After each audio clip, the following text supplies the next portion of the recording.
dogs, and all the other Presley health problems. From NBC News World Headquarters in New York, this is NBC Nightly News with Tom Brokaw. Of a congressional bill that would allow millions more guns into this country. And the 20th anniversary of the death of Elvis Presley. You may be surprised there is new information about the end of the King's life.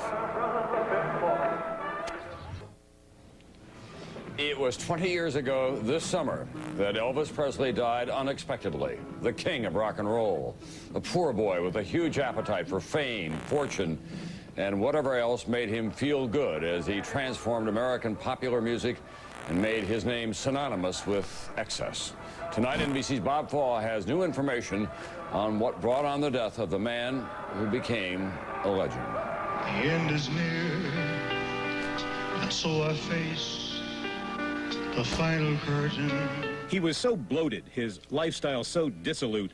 When he died, millions blamed drugs, but medical records only recently disclosed show drugs did not kill Elvis Presley. Author Peter Brown studied the records for a new book. Elvis Presley died from a heart attack, a massive heart attack. Memphis physician Dan Brookhoff reviewed the records and agrees. I think there's a lot of evidence to say that he did have chronic medical problems. The records show Presley had heart disease, hypertension, insomnia, the arteries of an 80-year-old man, an enlarged colon, and terrible constipation. Because of his use of the steroids for his bowels, he suffered a lot of compression fractures in his spine. The young Presley used drugs for recreation. The older Presley needed them for pain. He was essentially steroid dependent, and he was Demerol dependent. Dr. George Nicopolis, who began treating Presley in 1967, hospitalized him 3 different times to break his addiction, once even put him on methadone. Then the man Elvis called Dr. Nick started a new regimen. We gave him an appetite suppressant. Give him hormones? Occasionally. And occasionally Lasix? That's a diuretic. Give him something for pain.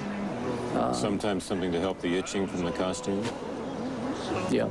And then to get to sleep, for the insomnia, you'd give him sleeping pills of one sort or another.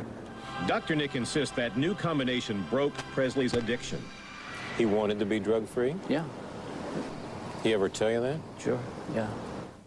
Here in the town where he died, that new medical appraisal that Elvis was a victim of chronic disease is a distinctly minority view.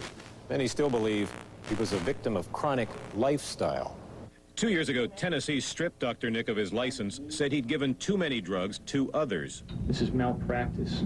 But his controversial treatment of Elvis is now seen in a different light. Dr. Nick gave him the most minimal drugs he could. 20 years later, controversy continues over Presley's death, but his fans say since he was fighting serious medical problems, any stigma which lingers is unfair. People talking about his obesity and things like that. Like I said, here's a guy with a fractured spine, needing steroids, not feeling good, and going out there and being Elvis Presley for you. That's something special. Addicted to fame and pleasing his fans, he put his image first, his health second. He was trapped being Elvis, and it probably killed him. Bob Fall, NBC News, Memphis.